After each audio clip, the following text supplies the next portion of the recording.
Hi everyone, and welcome to a Reuters Events webinar in partnership with AB and Bev. I'm Ed Long, the head of events for Reuters Events Sustainable Business. Today we've got a really interesting discussion. We were talking about unlocking private and public finance for water stewardship. An incredibly important topic at present, so please do listen in to the following discussion. We've got some exceptional panelists as well, who will be sharing their insights for over the next hour. We have Ezgi Basenes, who's the Chief Sustainability Officer at AB InBev, Jennifer Sara, the Global Director of Water Global Practice at the World Bank Group, and Andrea Eriksson Kiros, the Managing Director of Water Security at the Nature Conservancy, Katinka Kurz, who's the Head of Development Program at GIZ, the German Development Agency, and this discussion is going to be moderated by Tim Nixon, who's the CEO of Signal Climate Analytics and a Reuters contributor. Now, as you can see on the bottom, there's a panel towards the bottom of your screen. There's a Q&A feature. We want to make these webinars as engaging as possible and make the most of the hour that you've got with the 5 experts on the panel. Now, do ask your questions throughout the webinar and we'll aim to get those answered within the hour. Now, without further ado, I'd like to hand over to Tim, who will be moderating this discussion. Thank you. Thanks very much, Ed. And you probably understated it when you said water was an important subject. It touches literally every aspect of development, driving economic growth and supporting healthy ecosystems and really providing a foundation for life itself. Some 2.2 billion people around the world do not have safely managed drinking water services. 4.2 billion people do not have safely managed sanitation services. And 3 billion lack basic hand washing facilities. Gaps in access to water supply and sanitation, growing populations, more water intensive patterns of growth, increasing rainfall variability, and pollution are combining in many places to make water one of the greatest risks to economic progress, as well as poverty eradication and sustainable development. So to solve water crises facing communities and the environment around the world, we collectively need to mobilize resources to restore ecosystems and transform our production systems and even strengthen governance across public and private spheres. Both the public and private sectors have a role to play, but no single organization can address challenges these large on its own. And today, we're here to discuss an example of a very large public-private initiative in 2 water-stressed states in Mexico, where AB InBev, one of the world's largest brewers, operates. Called Aguas Firmes, it's a public-private partnership between AB InBev and the Deutsche Gesellschaft für internationale Zusammenarbeit, or GIZ, a federal enterprise supporting the German government in achieving its objectives in the field of international cooperation for sustainable development. And AB InBev and GIZ are working together within the framework of the funding program DEVELOP, a program that fosters cooperation between the private sector and development on behalf of the German government. And the aim of the joint project is to protect water resources in Zacatecas and Hidalgo, where AB InBev operates and where communities are facing increasing water stress. So with that context, I'd like to kick it off with Ezgi from AB InBev and ask really just as a prefatory question, why are innovative approaches to water stewardship so important to AB InBev globally? Thank you, Tim, and thank you to the Reuters team for having me today. So at ABI, with operations across 50 countries around the world, we are deeply rooted in the local communities where we live and work. And more than a key ingredient in our products, we know, as you mentioned, Tim, water is critical to the livelihoods, the economic development, and the health of our communities and the watersheds where we operate. So for us, we've always been, longstanding partners of the communities where we operate, and I'll bring a couple of examples today from our partnership in Mexico with GIZ. But our water journey really started decades ago when we started looking inside our 4 walls and thinking about water efficiency and reducing that over time. And in the last 11 years or so, we've improved our water efficiency by 40% inside our operations. But during that process, we've also learned that, you know, being good water stewards inside your operations is not enough, and you need to look outside, and you need to really understand the impacts of climate change and the growing water stress, where we have businesses and communities around the world. And for us, that journey started, you know, about 5-6 years ago, when we said, okay, you know, why don't we, or about a decade ago, when we said, why don't we really look into these watersheds and invest in the long-term restoration conservation activities to protect the watersheds? That was our former set of commitment by 2017. And in that process, what we found out is that protecting the watersheds is no longer enough. And you need to go in and you need to measurably improve the health of these watersheds. So at ABI right now, our 2025 sustainability goal, which I think is our most ambitious public commitment yet, is on water stewardship, is to have 100% of our communities in high stress areas to have measurably improved water availability and quality. And I think this is incredibly important, because that measurable improvement piece is not something that has been developed. You know, we're still in the development of this. We're working with partners like the Nature Conservancy, and Andrea is with us here today, with partners like WWF, but also with local implementation partners around the world, to better understand the science behind these watersheds, what they need, what are the problems at hand, and how can we be part of the solution on the ground, and invite others, you know, convene other water users in the area. So protecting watersheds is no longer enough. You're looking into measurable improvement. In that, we know that we can't do this alone, and we need the partners, and we need to, you know, involve others in that journey with us. And if you look at a typical food and beverage company, about 90% of our water use is actually in agriculture. So it's not really inside our operations or around our operations. A lot of it is in agriculture. So we do a lot of water stewardship activities, sustainable ag practices with our farmers in our, you know, upstream supply chain. But we also know that there's farming communities around our watersheds and breweries where they also need help and support to better understand and make that transition to sustainable farming practices. So over time, it's really become very clear that innovative blended approaches to water financing are really important, with investment from the public sector, private sector, the financial sector, and really inviting the civil society and the other water users. And water is, you know, water security is very complex. It's hyper local. Yes, you can take learnings from one watershed to another, but there is no one size fits all approach. So, you know, we've been a part of many programs and partnerships in many markets around the world. And, you know, specifically in Argentina, for example, we're partnering with TNC in Mendoza through a water fund to create a more structured mechanism to manage and deploy investment.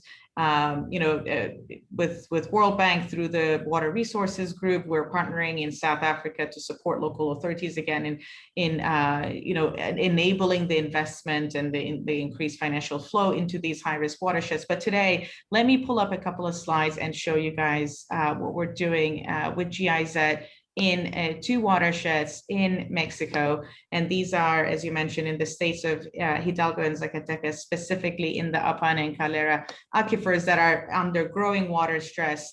And over time, we've been able to follow this and really understand how the water resources may be under stress and depleting in those communities. So what we're doing there is we're taking a holistic approach through a very cross-sector partnership approach together with GIZ as our global partner, but also with very important local implementation partners as well across 5 pillars.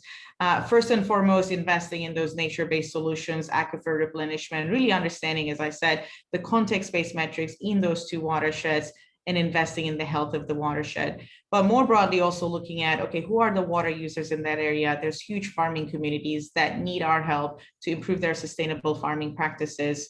But to be able to do that, they need access to certain financial instruments and tools. So that's the 3rd pillar, and it's a very important pillar for us. Of course, any aquifer project or watershed project we implement, we always invest in monitoring and evaluation, because there's always something that you're going to learn over time and tweak your approach. And last but not least, governance plays a big role in the success of a project, so that we can really set it up for the long-term sustainability and stewardship of those communities. Specifically, as it relates to innovative financing, what we're doing in these communities is if you work with the farmers in the area, and in many cases, these farmers may not be in our supply chain, but it's important to include them in these projects, is there are two pain points. One of them is the farmer does not have access to credit or does not understand that credit application process. So we're partnering with Vercor. It's a small startup that's part of our 100+ accelerator program that helps that farmer with documentation, paperwork, any kind of follow-up they would need with the bank to submit their application.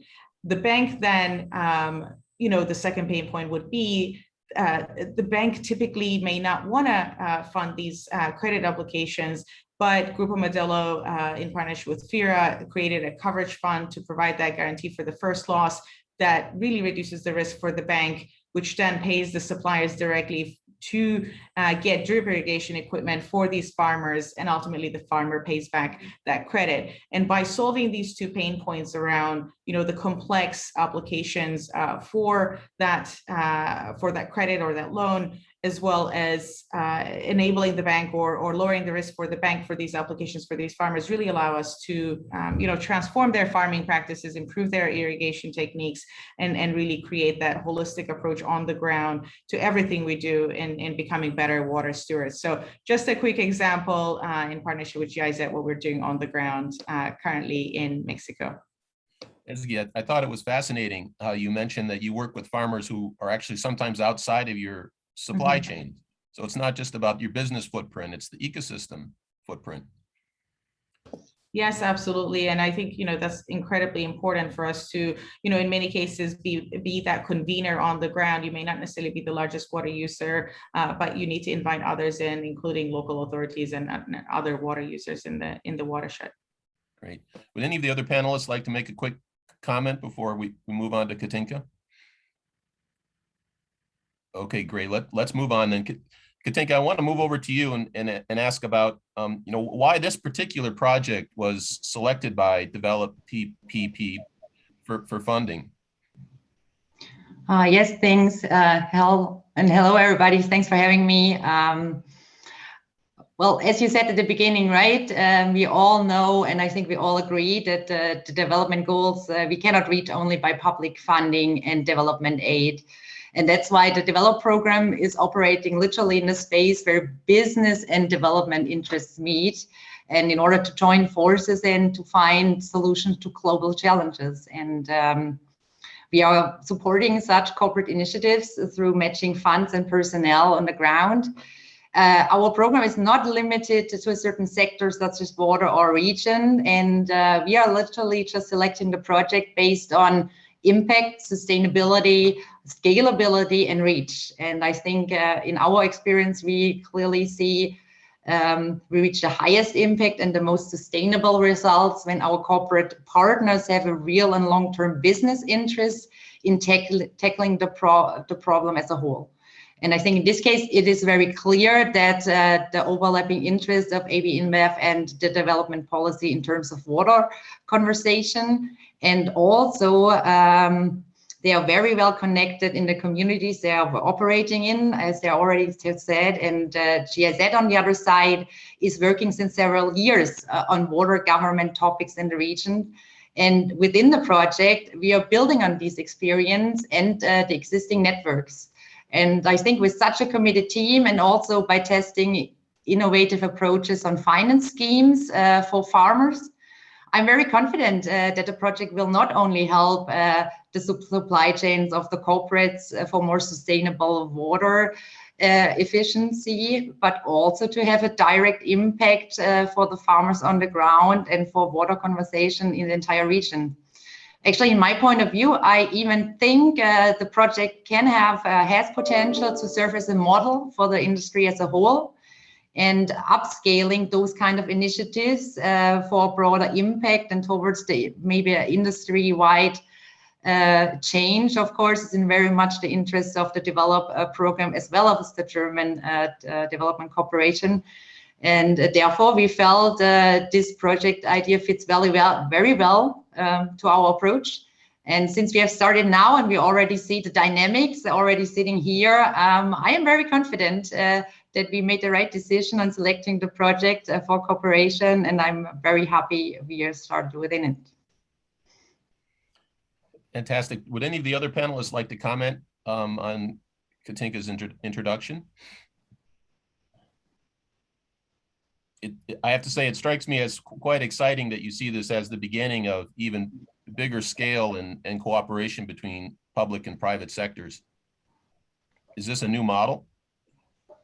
Well, I definitely, in my point of view, but also please, the guys who are really working on the ground of the project, as we said, it is super important for the entire sector and many different sectors. And we need, in particularly, also have sustainable financial models, right, for farmers on the ground. And that's, we are testing here different models. And there it also comes to private funding, not only here from corporate side, but from financial institutions. So I guess if it works out, the new finance scheme, there's a high possibility that we can leverage it and put it in place in other terms and other grounds. Great. I'd like to move over to the Nature Conservancy, and Andrea, TNC is involved in the Zacatecas project and works with corporations like ABI in many locations. So could you tell us more about why and how you're engaged in Mexico and how this relates to your larger goals? Thank you, Tim, and thanks for everybody for the invitation.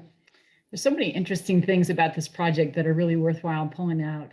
But first, just to say, how does this relate to our goals? What we're for is healthy, resilient watersheds that deliver better outcomes for biodiversity and for water security for people. Tim, you started the conversation with a bunch of very dismal statistics about how we're doing in water security for people. Just to add a little fuel to the fire, I guess, in freshwater biodiversity, we're crashing and burning around the world as well. 84% less in populations of freshwater species than we had in 1970. Hate to say it, but 50% of that biodiversity decline in freshwater is due to agriculture.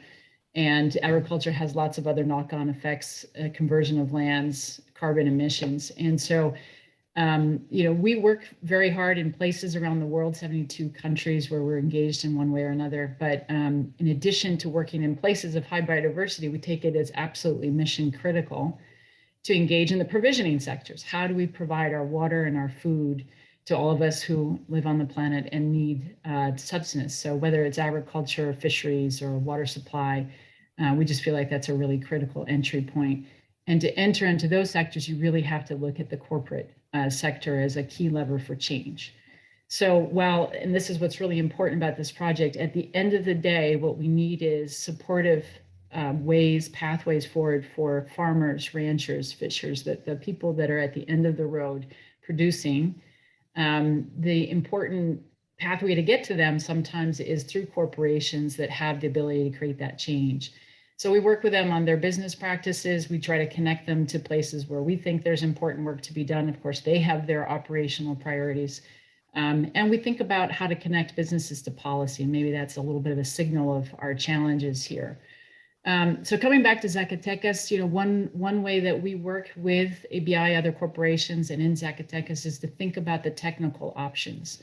What is the problem we're trying to solve? What are the options that are on the table? Which are the ones that are most cost efficient and potentially maybe have a positive return on investment? So here we learned that natural recharge was probably one of the most beneficial things that could be done in terms of volume on the ground. But one of the most cost-efficient things was to work in conservation agricultural practices, with being better than irrigation efficiency and a little bit cheaper again than working on that recharge. But there's options, and now those are on the table. The other thing that we work on quite a bit is governance, thinking about how do you bring together the right sort of management or policy or collective action. So as Ezgi mentioned, we work in a mechanism called water funds, where it's a kind of a high-level platform of bringing together multiple stakeholders. In this case, the issue is going to be, how do you think about aquifer management from the ground up? So what is the role that local farmers have? They are sitting on a survival challenge. They are sitting on an aquifer that is depleting. Once that is gone, they will not have a livelihood. So how can we work to figure out what tools are available to them and cultural norms that might be available so that they have sort of self-regulating system going into the future?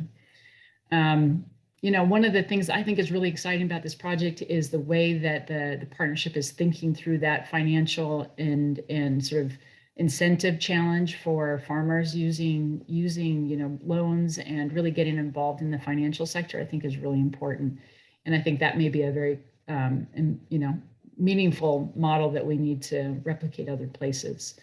So what we hope will happen is that this is a bright spot. When you have a leader in a lead sector, as I said, agriculture is a driver of very important impacts on the planet. You have a leader company trying to figure out a better way forward for their own benefit, but also for the benefit in the communities and the watersheds where they operate. You want that to be successful. You want people to give them love for that. Do their financiers understand what they're doing? Does their board, do their shareholders understand and value what they're doing? Do their consumers understand that when they're buying this product, they're buying into a value proposition of care and stewardship? So we want them to have that kind of positive feedback.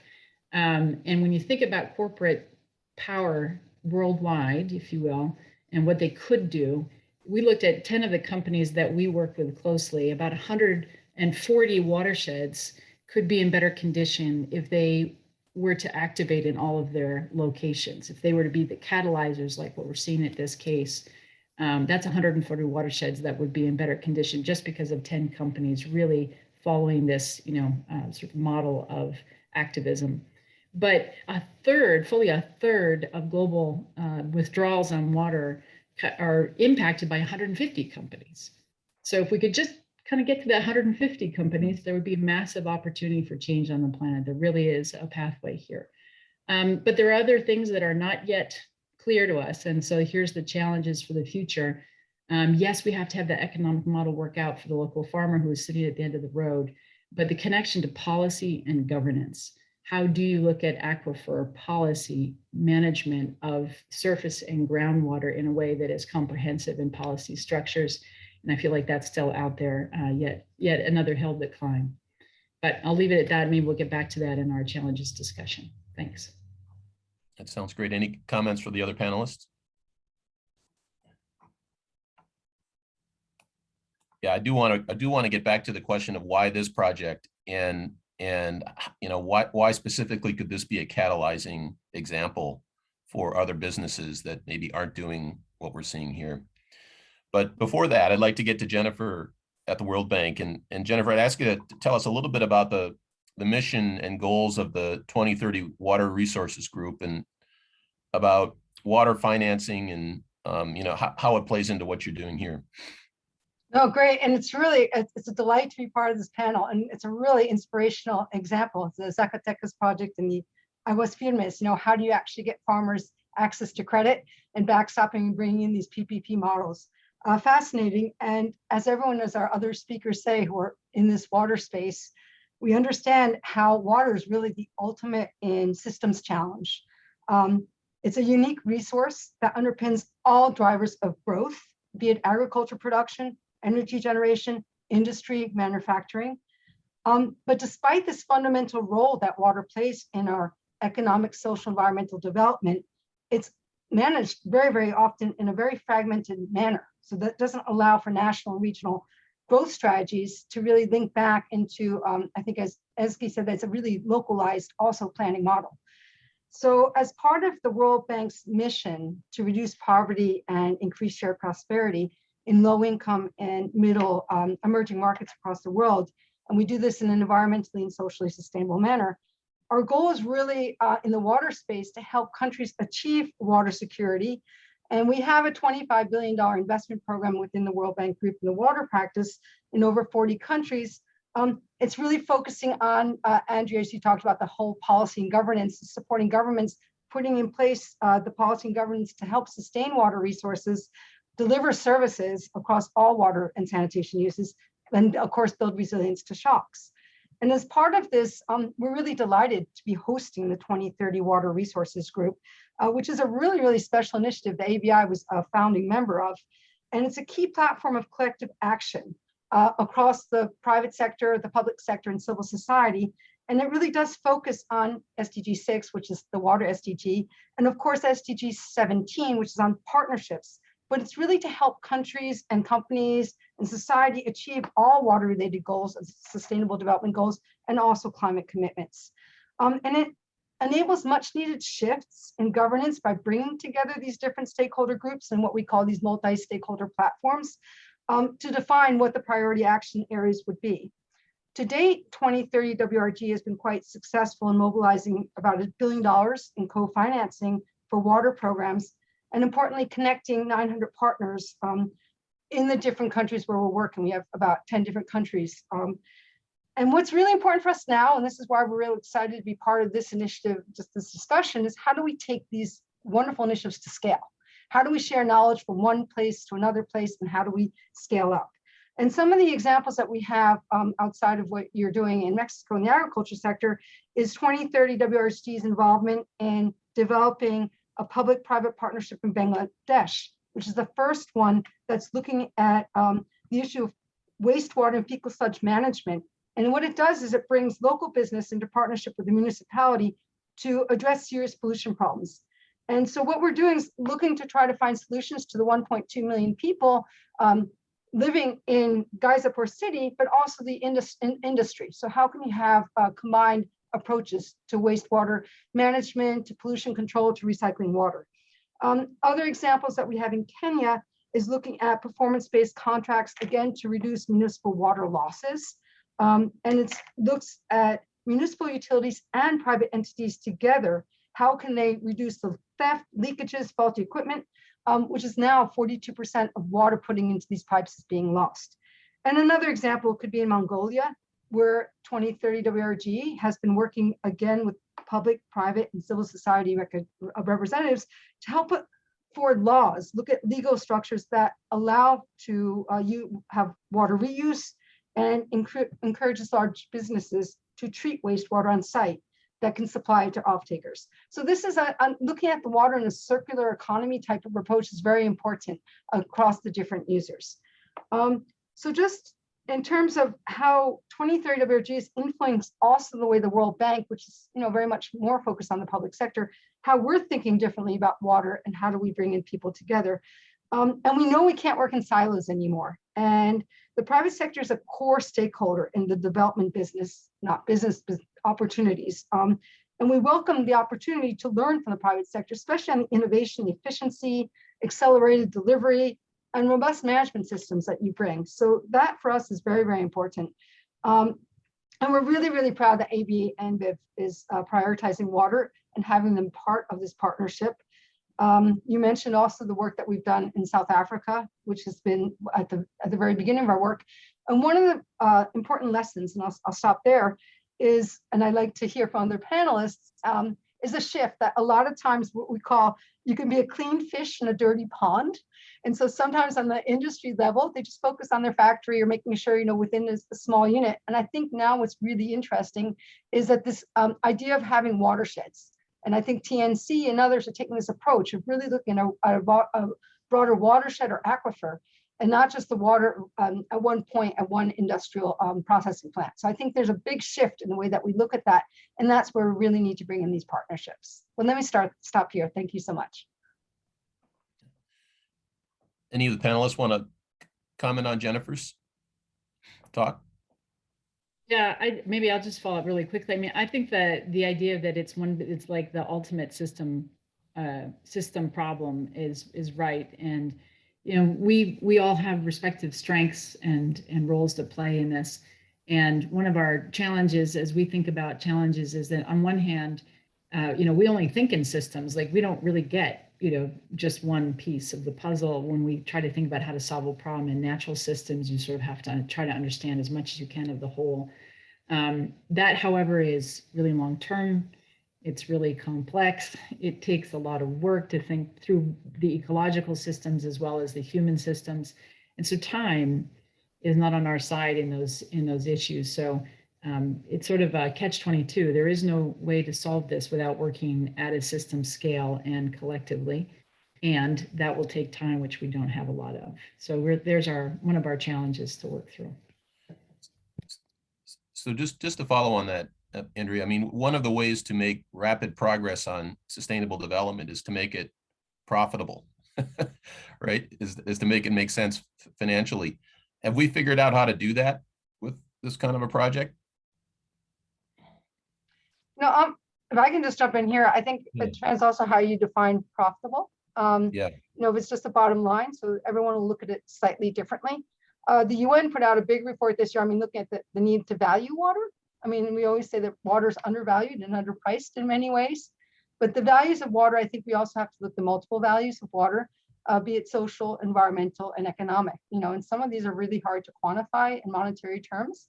So I think one thing is when you say what's the bottom line, it's a different bottom line for everyone. But I think looking also at the importance of pricing water correctly for all users is really, really important within a broader concept of the valuation of water.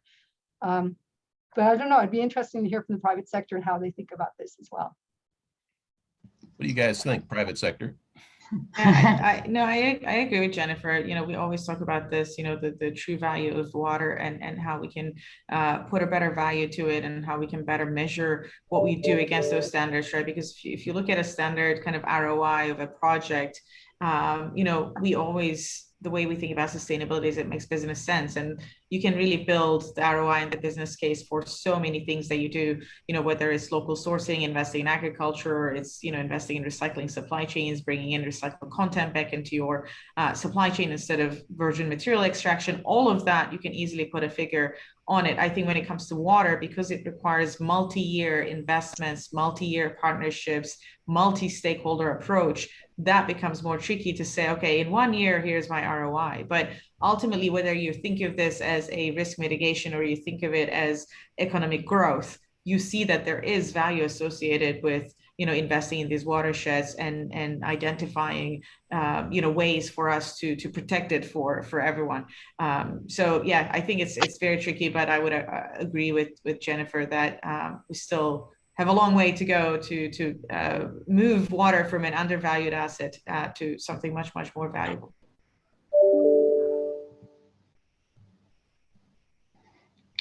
Maybe I add on that too, what you just said. We are seeing that also more and more from corporations, also in many other sectors, right? That you're not, what you said, the most water you are not using in the production, but in the agricultural space at the beginning of the supply chain.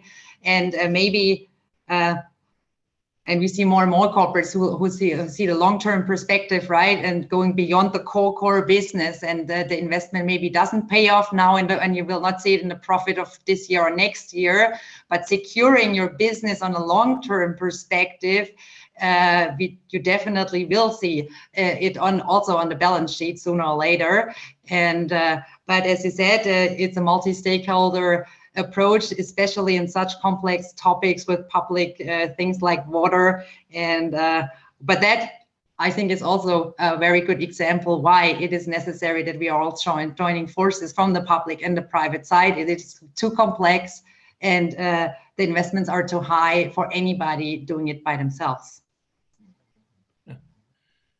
Any other comments on that? What's the risk of not having more companies do this type of work? Well, Go ahead. There's sort of a lost opportunity, certainly. If more companies don't do this work, we lose the opportunity to drive change through their pathways to getting to communities and farmers around the world. But I think there's also a risk that if one company, and I think this is, something that happens quite often, is if one company is trying to make the change back to the clean water, dirty pond, and they don't have a response from the rest of the corporate community, the business community, the political community, they really can't solve it by themselves, and they will, and potentially get frustrated, exhausted, and stop.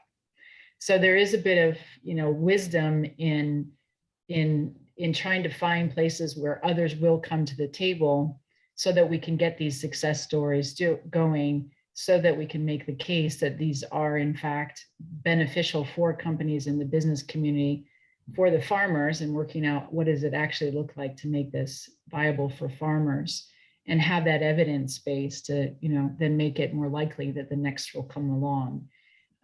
But sometimes companies don't get to pick that place. Like, here is Zacatecas, this is a critical operations for ABI, and they have to find a solution there. So there's going to be challenges when you get to the place that you most need to work. You don't always have the support of everybody, and it could be a very long journey.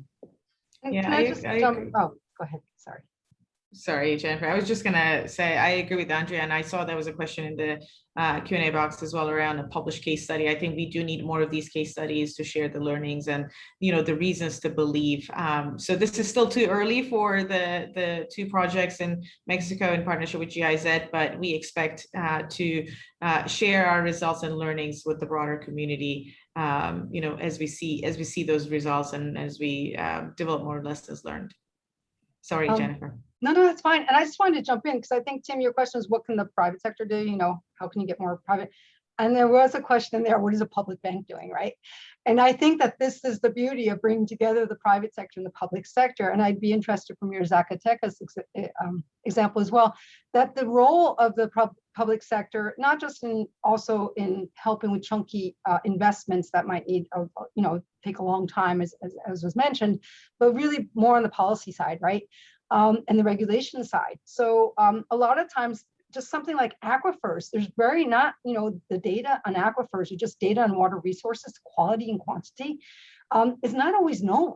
And so the public sector has a role, you know, to make this data available and publicly available to everyone, because that's a way that you can monitor the aquifer. So defining what the role is of the public sector and the private sector, the tariff regime, you know, water pollution standards, right? So you need to work. And so many places where we're trying to promote and companies are really excited about doing wastewater reuse, wastewater treatment and reuse, because they see it's better business for them. But maybe in some countries, the environmental standards don't allow for that, right? So how do you then take these and work with, you know, in Peru, that was what 2030 WRG did, is to try to help look at what are the environmental standards that allow companies to work with municipalities so that you can have municipal wastewater being treated and then reused by industry, right? So there's a lot of, I think that point of PPP is just so fundamentally important. It can't be the private sector alone, nor the public sector alone. But I'd be interested here in Zacatecas, if any of you, what you see is like the policy, if you want to take this higher or replicate it in Mexico or other countries, what are some of the policy levers that would help? Yeah, I definitely agree, Jennifer. You know, we see, and I can I think I also weigh in here, but ultimate goal here is better policy, better governance, right? And, you know, we see that role for our business to engage with the local stakeholders and authorities. And, you know, in many cases, when you talk about water, you need to go down to the subnational level, right? Like you need to go down to the level of the state, the town, the municipality to engage with the local authorities there, because that's where the data gap may be. That's where the biggest impact could happen. That's where the most productive conversations would take place around, you know, how do we share best practices and learnings, and how do we open our doors to others to also, you know, bring in those learnings around efficiencies, improved water management, improved understanding of the watershed health, etc. And we do these in many countries. And, you know, I think in many cases, you know, if the companies get over that hurdle of approaching, you know, once you approach the local authorities, in our experience, they've all been very welcoming to the conversation, to the dialogue, to learning, to hearing more about what other countries, other cities may be doing in terms of policy, in terms of engaging others, convening, you know, these watersheds users. So in our case, it's been, you know, really valuable conversations and really valuable partners, because ultimately, you know, we can't do this without the local authorities. We can't do this without the right policies in place. And you know, it's the private sector's role to also, you know, bring that up in conversations, to continue to advocate for better policy and better enforcement of the policies as well. But I would love to hear Katinka's thoughts too. Yeah. No, actually, everything you just said, I totally underline. And I really think with this project, we do a big step always towards the direction to get a broader knowledge for other stakeholders not involved in the project. First of all, the project is a super good example for a real multi-stakeholder approach. We have local government, national, international agencies, but also universities and other stakeholders on the ground. I think even more than a dozen partners. So even for us, that is a big project when it comes to partners. But actually, one of the ideas is to establish a monitoring system, how to gather the data, and also to help the locals how to understand the data, and also bring that on a bigger table that other companies and other sectors can see it. As well as even bring it in urban development plans, right? So whatever the data brings it out, so that we can leverage the results for other regions, but also for the next steps. And clearly, I mean, also GIZ is rather on the public side, so develop PPP is a special program for the private sector, but 90% of GIZ is government cooperation, and hence we are the local government and national government, so clearly we involving all those players in order to get the results out and scale it also in other areas, and bring it away more forward in terms of data and knowledge. And so I'm very excited, and I hope we are going to get some more information out for the crowd itself. Thank you for mentioning the data and the monitor. I'd like to take a crack at answering that question, Jennifer. I'm not an expert in policy in Zacatecas, so this is sort of thinking through maybe what might we explore. But yes, the data, and so there is an opportunity in this, and part of our role is thinking about monitoring protocols, like how do you get at aquifer information? It's very expensive, very difficult to do. Surface information, surface water is super hard, but aquifers is harder. So how do you monitor that real time? Things like, can we look at the pumping, electricity pumping, to see how much water is likely being pumped out of the water as a proxy? Different ways to think about monitoring change. But if you think about the policy changes, we know that, you know, there are reasons to have subsidies for agriculture. But if the subsidy is subsidizing electric pumping and furthering the depletion of the aquifer, that's maybe not the right subsidy. Is there a subsidy that could help, you know, shift the practices to irrigation efficiency, better use of soil management techniques, you know, so that we get better retention of water on soil? Those are subsidies that would be moving us in the right direction versus, you know, sort of putting the accelerator down on pumping. There's a question of water balance, and do we really want to take a real crack at, if there is a limited resource, which water always is, what are the ways by which we optimize that use and, you know, respect the rights of people that have it? But is there an overall question in Zacatecas and many places in the world that we are over abstracting, and we just have to do the math and decide how to resolve that problem? And that can't be done, in our opinion, with removing rights to agriculture or in any way jeopardizing them. But there has to be a way of working with the agricultural community to figure out what is their long-term interest and benefit. And so a place like Zacatecas could show the way of sort of a ground up management construct. There's places in India that are doing kind of that ground up aquifer management. There's places in the United States that are starting to do groundwater management, regulatory approaches.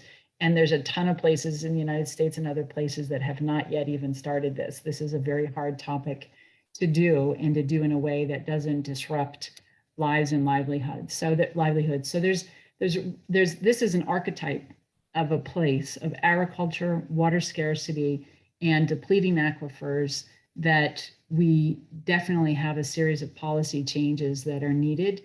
But they just, you know, they're going to take time, and they're going to need that public support and a pathway that is, you know, basically helps people in the short, medium, and long term survive and meet their personal goals.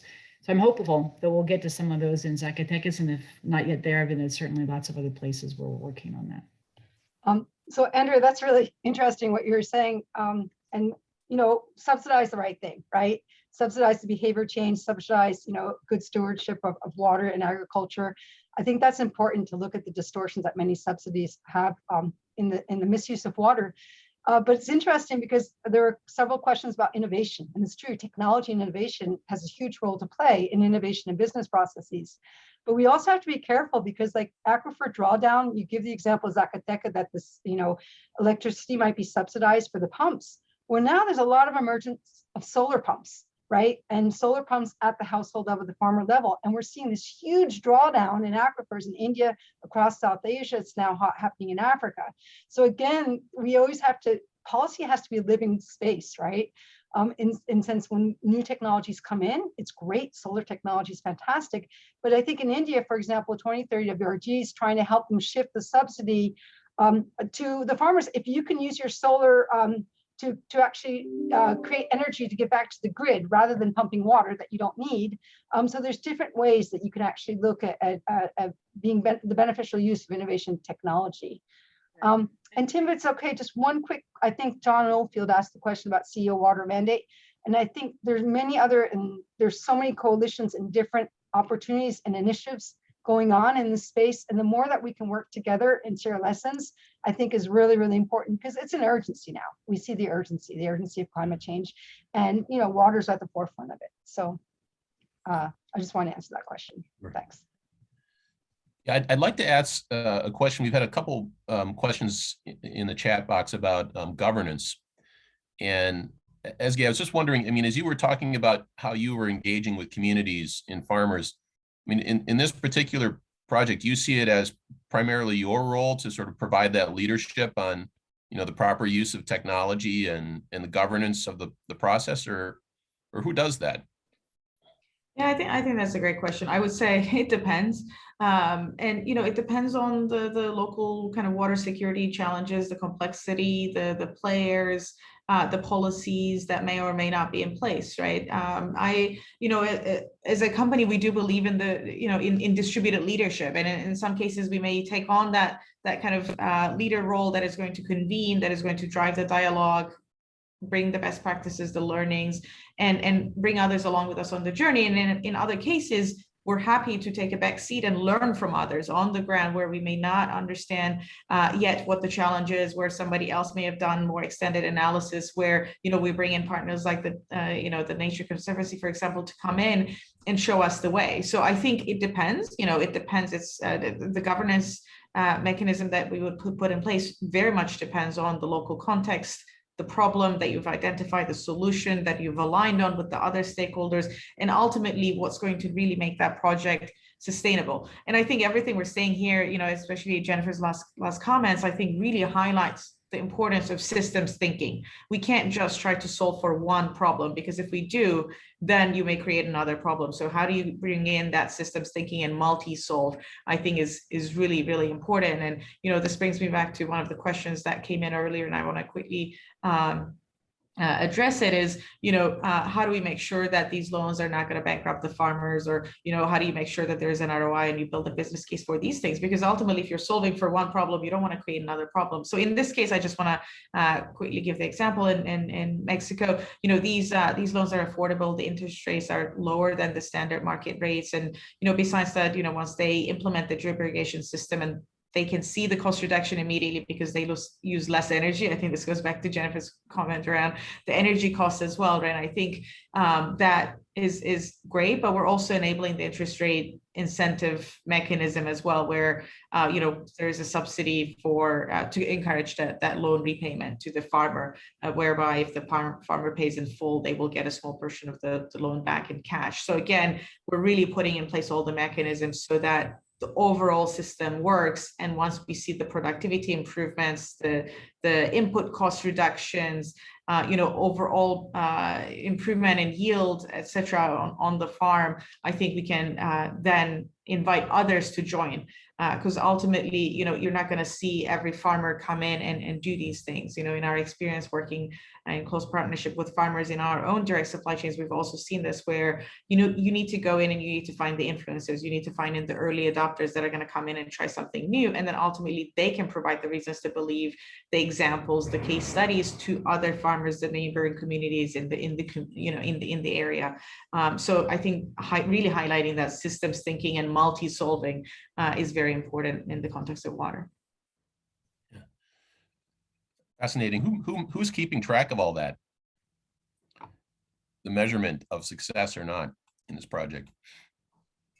Well, we're putting the measurement and evaluation protocols in place right now. We just signed a partnership with GIZ, so this is definitely something that I think both parties are accountable and should feel accountable to continue to monitor and bring in that sense of ownership and accountability to everything we do, and ultimately share those learnings, because we really think that there could be great ways for us to scale up this approach and this initiative in other markets as well. Absolutely, it's a core. Oh, excuse me, go ahead. I was going to just say that yes, and it's really important in this, we've done some work to sort of look at this question of measuring impact, and can we build in some, documentation guidance of how other companies, other locations might do that. So we're looking forward to providing that. We're close to releasing a guide that will be publicly available based on a few different projects that we work together with ABI. The question is well taken though, but who's responsible for continuing to measure and collect and work with that data long term? And that's one of those governance questions, is like, are you actually collecting data? What does it tell you? How do you change what you're going to do in the future? And there's some great examples of projects that are further along that have sort of decision support standards. I'm thinking of the Cape Town Water Fund, where they're really looking at what projects are done in the field, what are the volumetrics benefits, what is left to be done, who's doing what, so that you can visualize the overall impact. But it does require the first step, which is understanding your problem, what are you trying to solve, and coming up with a really good measurement protocol for it. And maybe to add on that, clearly, as you said, it's one of the central components, or one activity, right, to get a monitoring system, but also not only during the project time, that we can all say what we have done and achieved during the project term, but more importantly, we also take care of capacity development on the ground, teaching people to use those monitoring systems on a local and community level for the longer term basis, and that they use it also. So we have not only for the project term, but also for the system after the project ends.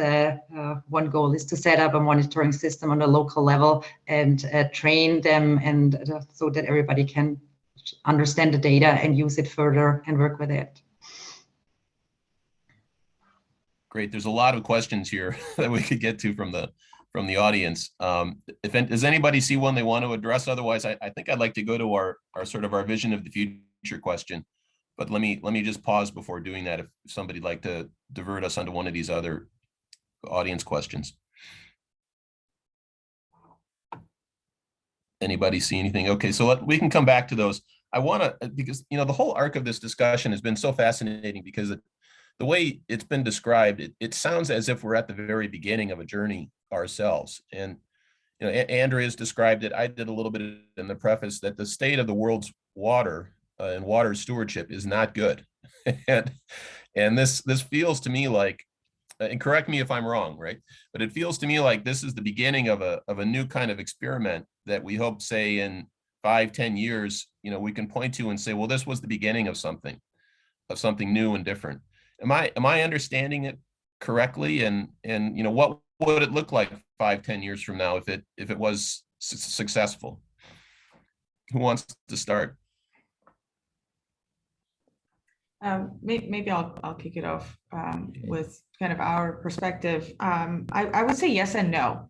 I think, especially as I'm looking at the food and beverage industry, I think the food and beverage industry, because of how closely linked we are to our supply chain, to our communities, because we're manufacturing facilities, we've done so much work on water stewardship and really developed that understanding of the local challenges, the complexities, and appreciation for how difficult this is, right? There's no easy solution here. And I think that requires a fundamental mindset shift in how companies may approach these problems, right? And once you understand that water is so complex, then you start looking into the problem differently. So I think for me, it's yes and no. Yes, we made so much progress, and no, we haven't made enough progress. But I would say, I think about a decade ago, when the water stress maps and the water risk maps were starting to first be made publicly available, and we all started understanding, where does the water stress lie in our business, in our communities. I think that was fantastic. And then I believe that we went through a little bit of a stagnant period for a few years there as the corporate world trying to understand, okay, what do we do with that risk, right? Like, we can protect the watersheds, but then what? And I think over the last few years, the narrative, the last couple of years, I would say the narrative is shifting. When we came out with our public commitment in 2018 around measurable improvement for water availability and quality, we put that accountability on ourselves to say, we will invest in these watersheds. And when we look back, we want to be able to say these watersheds are in better position now than they were before.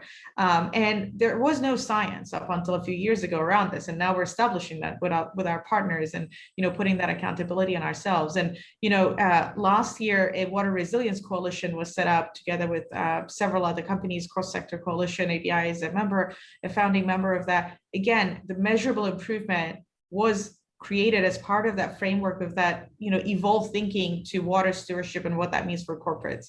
And now we're starting to think about a water positive future. Do we have a definition for it? No, but are we starting to think about it to start finding ways for the narrative, the frameworks, the measuring tools, the innovations that we're investing in, for all of them to contribute to the definition of that water positive future, what that could look like? Yes, absolutely. And when I say water positive, I don't mean replenishment, because I think you can pursue a replenishment target where you could, you could claim to put all the water that you use back in a watershed, but if it's not in the same high-risk watershed, if it's not replenishing, truly replenishing that watershed, the high-risk watersheds around the world, and measurably improving the health, I don't think we're going to really see that water positive future. So, with partners that I see on the screen here, I think we can, we're asking the right questions. Maybe let me end my answer there, but I'd love to hear from others. Yeah. I mean, Ezgi, this is so inspiring. I'm just being on this panel, man, whammo, can we call it that? I mean, just hearing all these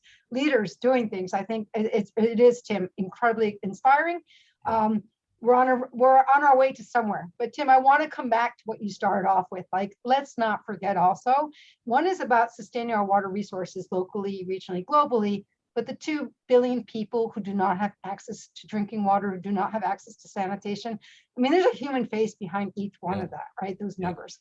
And people are, they're still walking to fetch water, or they're getting water that's so polluted, or they don't have a toilet and they wait to the middle of the night to go and find a place to go. So, I mean, we have to also, at the end of the day, also really think about the services that water provide. And so it's the water resources, but the services that are needed for everyone around the world. So I do want to say that the urgency is definitely still there. We're on the right track, but we just have to keep on working. I've been in this space for 30 years, and it still saddens me so much to see so many people without access to very basic services. To build on that, I mean, we talked about sort of data and, coalitions in a very wonky way, but imagine a world in the future where every community has the water they need in the quantity and the quality they need, that they live in a place that sustains their livelihoods because the natural assets are healthy and they continue to grow in their healthiness. And what if we could see that from space? What if you could see those improvements and you could see where there's still issues, and we could really visualize what's left, and in 10 years we have a short list of what's left to do. You can look at Google Earth and you could probably pick up a Starbucks every place on the planet right now, but you cannot see where the water is in good condition, where it is in declining condition, where there are people suffering. And that seems misplaced to me. So I would envision a world where we have all that knowledge and those communities are healthy in the watersheds they live in, and we can continue to work forward on the next problem, because I'm sure there will be one. It's an inspirational vision. Katinka, do you want to add a final thought? Well, sure. A final thought. Totally agreeing what you just said. It's a huge problem, and it's gonna get bigger. So in that case, I think we are at the beginning. But coming back to also the private sector jumping in and seeing it, I still think we are seeing a change and a shift that people are more and more realizing the resources are scarce, and also for big companies, they are not there forever. And more people are looking at the long-term availability of those resources and jumping in. So in my vision, it would be that is a start. I think we have done already a lot in the past, but more and more companies are jumping in, especially also on the topic of water. We have so many other sectors, agricultural, production, industry, where water is in use for production. And we see a lot of other areas of, I don't know, we have whatever, if it's the rice sector or the industry sector, that people realizing if we don't change, we won't have our goods as we know them in 20 years from now on. And so I think there is a change in mindset. I think you can see them, and also there's a change in policy when you look at the German new laws to making companies more responsible, looking at their supply chain. The EU is looking at new policies, making companies more responsible, looking at their supply chains. So I think this is a good example how it can be done all together. And my vision would be, and I'm actually confident that we get more and more people also from the corporate side on board, that we are all tackle this world problem together. Well, panelists, we are out of time, but this has been an inspirational discussion. We'll be watching carefully what happens there. And thank you very much for all of your contributions today. It's been a terrific discussion. Thank you, Tim. And again, I'd like to echo Tim's thoughts on thanking the panelists for a very engaging discussion on an incredibly important topic. And thank you all for listening as well. A little note from me, you will receive the recordings of this webinar within the next couple of days, hopefully by the end of the week. And yeah, we look forward to welcoming you next time for another engaging session. Thank you all very much for attending. And again, thank you to the panelists and Tim for their insights today. Thank you all. Bye-bye.